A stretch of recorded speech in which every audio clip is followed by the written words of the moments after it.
Okay, dudes and dudettes, sweetie. We got a cat. Shadow.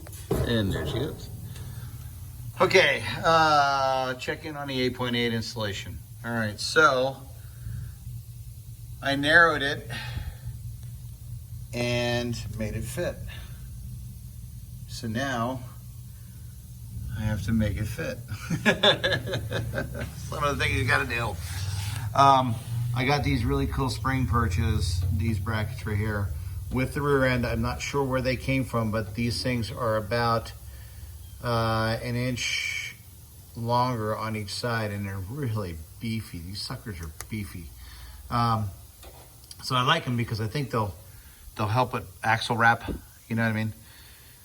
You can even kind of see how it flattens out right there.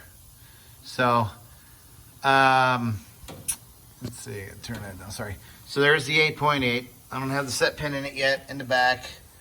So the axles are just floating in and out. But it's a lot narrower than the one I took out over there. That rear end is out of a later model Mustang, probably something in the order of 67, 68 or so, because it's 59.25 inches, I believe, wide from bolting flange to bolting flange. This thing is now narrowed down to 66 I'm sorry. That's 59.25. This is now 56.5. This run. So some of the things I got to do. So there's the flange, the companion flange for the Explorer. It's 31 spline Explorer axles. This is an Explorer axle tube, so it's really super thick. Like, was it 3.25 inches? I think the tube size is really huge.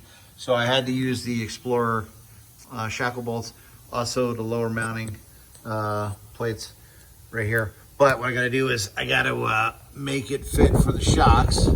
So make it fit for the shocks. So I'm gonna probably have to cut that and weld the landing plate from the old shackle perches to make those work. This fits actually, so I'm lucky here. I don't have to do this. This is the axle vent tube that's bolted up to the body. Ain't gotta mess with that. Hallelujah. The brakes, I haven't begun to line out the brakes yet, but there is the e-brake for the drum brakes. I'm going to see if I can make these work for the disc brake setup somehow, because all they really have to do is pull the you can't see it. All they really have to do is pull a little ear, you know, so that I'll figure something out there. And what else? So there's the sway bar that was in it. That'll come back down, and that should land right back on the spring again, so we shouldn't have any problem with that sway bar.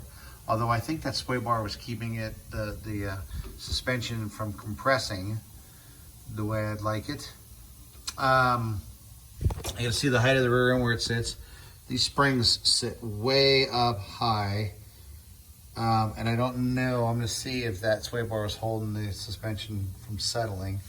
So basically what we got to mess with now are the brake lines, the e-brake cables, and the shocks. And then last but certainly not least is the drive shaft, mating that up somehow to the companion flange.